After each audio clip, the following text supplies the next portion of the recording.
Et bonjour, bonsoir, ça dépend à quelle heure vous m'écoutez. J'espère que vous avez la forme. Aujourd'hui, je vais vous présenter encore une analyse d'une technique de nage de Franck. Voilà, donc si vous voulez aussi participer, il n'y a aucun souci. Vous allez sur mon site internet, vous rentrez dans la barre contact et vous allez avoir un formulaire de contact pour me contacter. Vous me dites, ouais, moi aussi j'ai envie qu'on analyse ma technique de nage. Je trouve ça super cool et j'aimerais bien que tu fasses la même chose. Et avec plaisir, j'analyserai votre technique de nage. C'est un nouveau concept de vidéo. Et franchement, je suis très content de faire ça avec vous parce que ça ramène vraiment, vous êtes acteur de la chaîne et c'est vraiment ce dont j'avais envie. Voilà, donc j'espère que vous avez la forme. Aujourd'hui, on va voir Franck. Alors Franck, vous allez voir, son plus gros souci, ça va être ses battements. Donc, je vais vous donner des petits conseils sur le battement. On va comparer ça avec Nicolas, son battement de jambes, et puis on va regarder un petit peu comment s'améliorer. Donc, restez bien jusqu'au bout, parce que vous allez voir, c'est énorme. Voilà, alors c'est parti. La première étape de mon système, parce que vous savez que moi, quand j'entraîne et quand j'analyse une technique de nage, je vous fais rentrer dans un système. D'ailleurs, j'ai une formation qui s'appelle Nageur Système où je vous écris étape par étape comment ça fonctionne. Et voilà. Là, on va regarder déjà ce qui est quantifiable. Qu'est-ce qui est quantifiable? C'est le nombre de coups de bras. D'accord? C'est quelque chose qui est complètement objectif et non pas subjectif comme une analyse d'une technique de nage.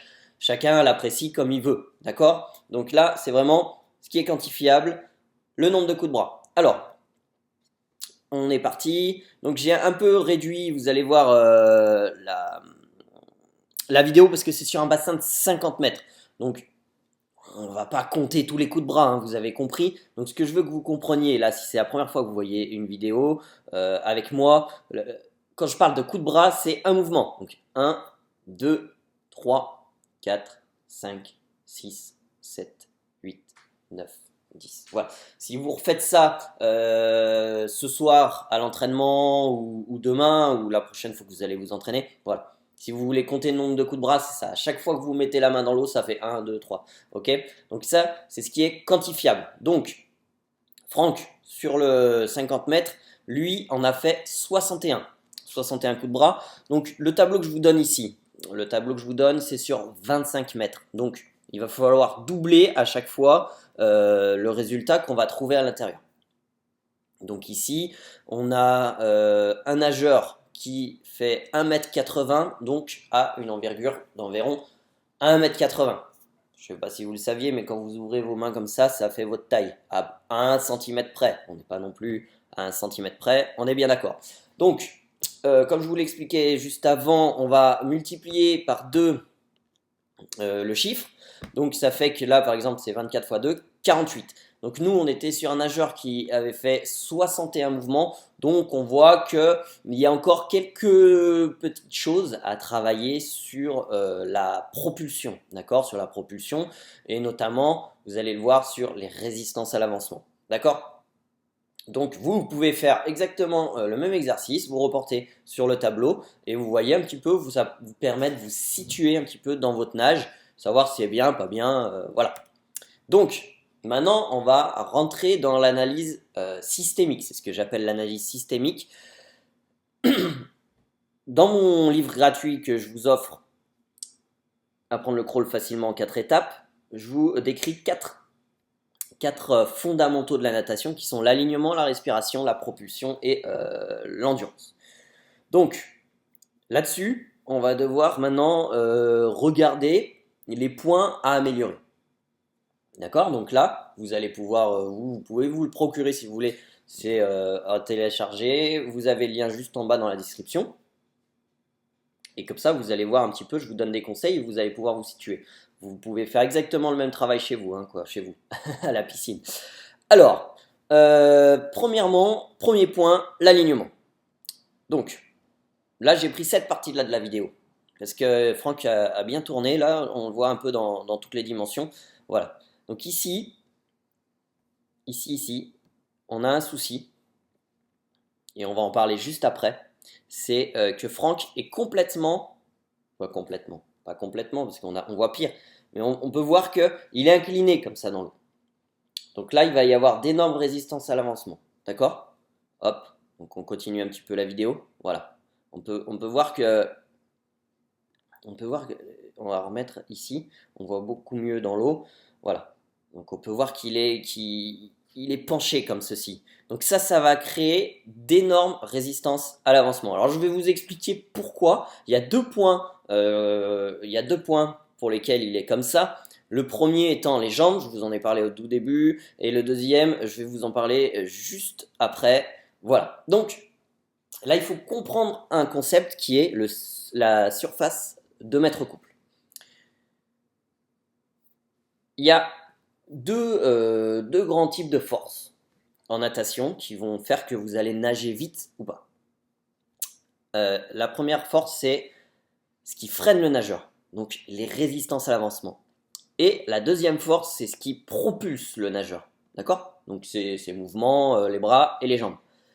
Et en fait, la technique, pourquoi vous allez vous améliorer, en fait, c'est diminuer les résistances à l'avancement et augmenter la puissance. On diminue les résistances et on augmente la puissance. En fait, typiquement, c'est ce qui va faire la différence entre un nageur de haut niveau et un nageur débutant. Ou un nageur confirmé et un nageur débutant. C'est vraiment la diminution des résistances à l'avancement. Raymond Cato disait que la natation, c'est pas une différence de nature, donc c'est pas, on est tous dans le même élément, la piscine, mais c'est une différence de niveau. Comment on arrive à se mouvoir dans l'eau, d'accord? Donc on peut prendre par exemple quelqu'un qui est super balèze, qui est super puissant, qui pourra faire, je sais pas moi, 150 kg au développé couché, et une personne qui va faire que 70 kg au développé couché, mais qui va être beaucoup plus performant dans l'eau, parce que il aura diminué les résistances à l'avancement, il arrivera à développer plus de puissance, et du coup, l'équipe des deux va faire qu'il va nager plus vite, d'accord? Donc, là je vous ai mis un petit schéma qui illustre bien ce qui est la surface de mètre couple. Donc il va falloir essayer d'être le plus à plat possible dans l'eau. D'accord? Donc là je vous ai mis Franck et Nicolas qui nagent. Donc Nicolas, ceux qui ne connaissent pas Nicolas, c'est un nageur de niveau international qui maintenant s'entraîne aux États-Unis, notamment avec Phelps et toute la clique aux États-Unis. Voilà. Et Franck qui s'entraîne avec nous et qui va bientôt nager comme Nicolas. Il n'y aura aucun souci. Alors, là, on peut voir deux choses. On peut voir que Franck est vachement plus penché dans l'eau, d'accord? Ça, c'est dû à un manque de puissance au niveau des jambes, un manque d'efficacité propulsive, je dirais plus, l'efficacité propulsive au niveau des jambes. Qui plus est, il a le regard vers le fond du bassin. Alors vous pouvez voir que Nicolas, lui, regarde légèrement vers l'avant. Alors je sais que tous les coachs de natation disent il faut regarder au fond, mais en fait, il ne faut pas tellement regarder vraiment au fond comme ça. Là, on peut voir que Franck, il a vraiment le menton collé à la poitrine. C'est pas bon. Il faut légèrement regarder vers l'avant, ce qui va faire une petite cambrure et ça va légèrement remonter vos jambes. D'accord? Ça, c'est un petit point technique. Essayez de faire ça. Voilà. Donc, je sais qu'il y a toujours des sceptiques qui me disent oui, mais on ne te voit pas dans l'eau, machin truc. Ok, d'accord, pas de souci. Moi, c'est vrai que je suis pas souvent dans l'eau. Par contre, toutes les vidéos que je fais, c'est avec Nicolas. Nicolas, comme on peut le voir, au 50 nage libre, c'est 24 secondes. Alors là, j'ai que ces temps avant qu'ils partent s'entraîner. Qui partent s'entraîner aux États-Unis. Donc, il s'était amélioré encore plus après aux États-Unis. Donc, 24, 80 en 50 nage libre et 53 au 100 nage libre. Voilà. Donc, si vous faites mieux et que vous avez une meilleure technique, n'hésitez pas. On fait des vidéos ensemble. Il n'y aura aucun problème. Et puis, je vous ai mis petit coup de nostalgie parce que son frère, du coup, parce qu'en fait, c'est deux nageurs que j'ai entraîné en club. Son frère qui maintenant s'entraîne à Toulouse, donc, que je salue, que vous pouvez suivre voilà, qui a fait 1 minute 56 qui a fait 1 minute 56 au championnat de France qui se sont déroulés la semaine dernière. Je sais pas à quel moment vous allez voir la vidéo là, ça fait 10 jours quoi.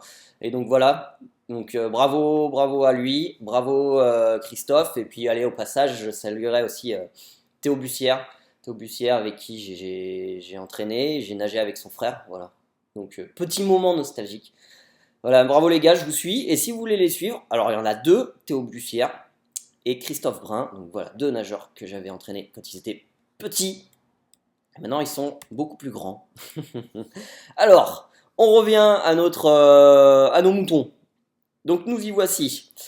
Voilà, alors là, on va regarder Nicolas nager. On peut voir qu'en fait, il est vachement plus à plat sur l'eau. D'accord, hein? Je voulais vous le montrer ça parce que pour que vous compreniez bien euh, comment l'alignement, voilà, cet alignement, cette surface de mètre couple. Hein. Donc là, on était sur l'alignement, voilà. Donc là, on peut bien voir qu'il est bien à plat. Et c'est ça qu'on va essayer de chercher. C'est ça qu'on va essayer de chercher dans la nage. Alors, qu'est-ce qu'on peut dire là-dessus? On peut dire que il n'y a pas assez de coulées. Encore une fois, les coulées, c'est vraiment important. Essayez de sortir à 5 mètres minimum. Imposez-vous ça. Il y a tout le temps les drapeaux ou une perche où il y a toujours un repère à 5 mètres. C'est 5 mètres minimum. Voilà, vous ne pouvez pas faire en dessous. C'est pas possible. Vous trouvez des astuces pour pouvoir vous améliorer, mais c'est 5 mètres, 5 mètres, 5 mètres. Arrêtez de me faire des coulées là, à peine vous poussez, vous ressortez de l'eau, c'est pas bon. Ok? Donc faites 5 mètres, parce que ça je le vois à l'entraînement avec les débutants. Frédéric, avec qui on avait fait déjà ce type de vidéo, c'était la même chose. Et là, Nicolas, Franck, on revoit la même chose, d'accord? Regardez, si on prend Nicolas, regardez. Là, il a 7-8 mètres, hein, minimum, ok? Et il n'a pas forcé. Donc, franchement, c'est du temps de gagner et de l'énergie de gagner, donc c'est 5 mètres de coulée minimum, ok? Donc, au niveau de Franck, on peut voir que la tête est fixe, donc c'est ok, mais essayez de regarder un tout petit peu plus vers l'avant, tu verras, ça va t'améliorer. Essaye ça, Franck, et puis tu me diras dans les commentaires ou tu m'enverras un mail pour me dire ce que tu as ressenti. Alors, maintenant on va regarder pardon, la respiration. Donc on peut voir que Franck là a la tête fixe, vous avez vu, elle ne bouge pas dans tous les sens, et il respire tous les 4 temps. Voilà, donc ça veut dire que tous les 4 mouvements, Franck va respirer. Donc vous avez différents types de respiration. 2 temps, 3 temps, 4 temps, et puis ça peut monter jusqu'à ce que vous voulez. Voilà. Le fait de respirer en 3 temps, ça va vous permettre de respirer une fois à droite, une fois à gauche. Au niveau de la coordination, c'est pas si mal d'apprendre à nager en 3 temps. Après, on est toujours plus à l'aise d'un côté que de l'autre. Donc là, vraisemblablement, Franck est plus à l'aise à gauche. Donc, bah, écoute, moi, ça ne me pose pas plus de soucis que ça, que tu respires tout le temps du même côté. C'est pas mal. Non, franchement, là, déjà, c'est régulier. Voilà, ce qu'il va falloir essayer de chercher, c'est la régularité. Après, on rentre un peu plus dans l'hypoxie. Si tu veux t'oxygéner un petit peu plus, peut-être tente un 2 temps. Voilà. C'est juste ça. Chacun l'interprète comme il veut. Euh, alors, au niveau de ta respiration, essaye de respirer un petit peu plus avec ton corps. Ce que je veux dire par là, c'est que n'aie pas peur, comme tu as la tête fixe, d'orienter tes épaules plus vers le fond du bassin. On verra ça. Je pense que je ferai une analyse de Michael Phelps pour la prochaine vidéo. On verra qu'en fait, il faut apprendre à nager avec tout son corps. Souvent, on est raide comme un piquet et on n'a que les bras et les jambes qui tournent. C'est un petit peu ton souci. Tu as la tête fixe. Bien, c'est très scolaire en fait, comme tu nages. Donc c'est bien pour un premier temps. Mais maintenant que tu veux évoluer, essaye de voilà, tourne, tourne ton corps. Garde ta tête fixe dans l'axe et tourne ton corps. Tu verras, tu iras chercher plus loin, ok? Donc après, le point positif, c'est que tu as une respiration 4 temps régulière, donc ça c'est bon. On maintient. Alors, maintenant on va regarder un petit peu la propulsion. Donc on peut voir qu'en fait, donc tes jambes en fait, voilà, les chevilles elles sont ultra raides. Voilà, donc là on en vient au sujet qu'on avait lancé tout au début sur les jambes. Donc là tes chevilles elles sont ultra raides. Tu vois, là c'est, t'as deux bâtons, t'as pas de flexion au niveau, voilà, ça part de la hanche, et t'as vraiment pas de flexion au niveau des jambes, hein. Donc et puis les chevilles ultra raides. Alors là les jambes c'est vraiment ton gros défaut. on va se concentrer là-dessus déjà dans un premier temps. Alors, je vais te donner deux, et si vous êtes dans le même cas, je vais vous donner deux travaux à faire chez vous, à la maison. Premier travail, vous allez pouvoir vous assouplir les chevilles, en fait, en vous asseyant dessus. Vous savez, un petit peu comme les Japonais ou les Chinois quand ils mangent, ils s'assoient sur leurs talons. Voilà, vous allez vous asseoir sur vos talons et vous allez balancer un petit peu de devant, derrière, ça va assouplir votre cheville. D'accord? Donc ça, c'est le premier exercice. Si vous êtes vraiment trop raide au niveau des jambes, vous avez un deuxième exercice. Et même si vous n'êtes pas trop raide, vous avez fait le premier, vous allez faire le deuxième. Quand vous êtes devant la télé, vous êtes assis sur le canapé, vous prenez votre pied, vous le mettez sur la jambe opposée, d'accord? Et vous allez le secouer comme ça, votre pied. Et il faut qu'en fait, votre cheville, elle soit toute molle. Vous allez prendre votre pied comme ça. Il ne faut pas que vous fassiez comme ça avec votre bras et votre... C'est vous qui faites avec votre cheville. Il faut vraiment que votre cheville, elle soit toute molle. Et vous bougez votre... c'est votre main opposée qui fait bouger votre cheville. D'accord? Donc vous allez faire comme ça. Voilà, il faut vraiment que ce soit comme ça avec votre cheville. Et ça va... Vous allez apprendre à la détendre un petit peu. Et après, il faudra retranscrire ça dans l'eau. Point positif là-dessus, c'est que ton talon, tu as une bonne orientation des pieds. Tu as ton pied qui part, on voit un petit peu mieux, tac, tac, tac, voilà. Tu as ton pied qui part bien à l'opposé. Donc ça, c'est bon. Tu n'as pas déjà ton talon qui va... Tu tapes pas avec ton talon.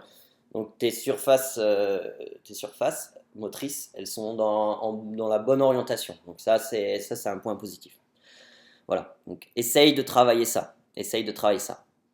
Deuxième point, tu vois, tu tournes trop. Boum, boum, boum, boum. Ta main, dès qu'elle touche l'eau, elle repart. Hop. Là, ce qu'il faudra essayer de faire, c'est d'aller chercher loin devant. Faut perdre ses réflexes de terrien pour arriver à être un petit peu plus nageur. Donc, essaye d'aller chercher loin devant. Loin devant, loin devant. Et quand on dit loin devant, c'est pas jamais ma main loin devant et je tire. Non, c'est j'ai ma main qui rentre dans l'eau et là, je vais aller déboîter mon épaule un petit peu pour aller chercher plus loin devant. D'accord? Donc ça, très important.